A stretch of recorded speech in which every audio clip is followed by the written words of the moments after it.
বিরিয়ানির মশলা সব দেওয়া হয়ে গেছে। এবার এক এক করে আমরা রাইস দিয়ে দিচ্ছি এর উপরে।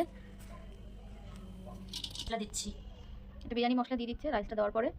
এবার এর মধ্যে আমরা চিকেনটা দিয়ে দেবো।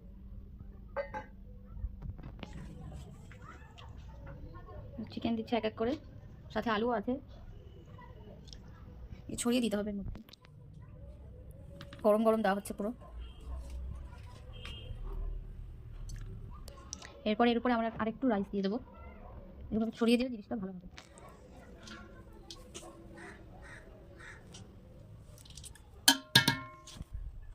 এরপর আমরা পেঁয়াজের বেরেস্তা দিয়ে দিচ্ছি, যা আগে থেকে করা ছিল। এবারে ডিমগুলো দিয়ে দেবো এক এক করে। ডিম দেওয়া হয়ে গেল আমাদের। এরপরে বাদবাকি যে মশলাগুলো আছে ওগুলো এক এক করে দিয়ে দেবো। এটা আমাদের গরম মশলা, বিরিয়ানির মশলা যাচ্ছে। এরপর আমরা ঘি, এটা প্লাম, এটাকে প্লাম বলে, প্লাম দিচ্ছি। বাংলা কি বলে এটাকে?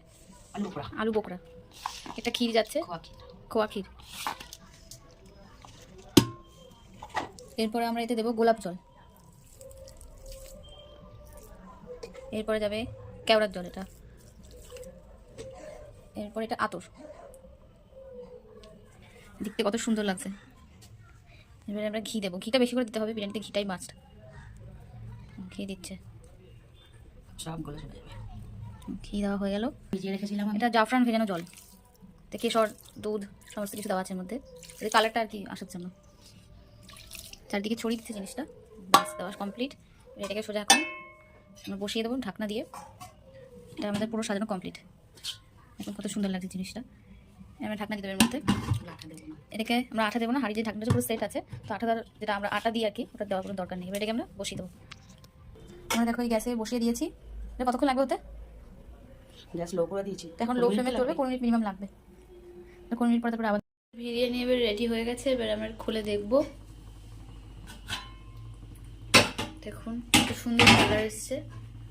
এটাকে এবারে খাওয়ার পালা। এখন তোলা হচ্ছে খাওয়ার জন্য।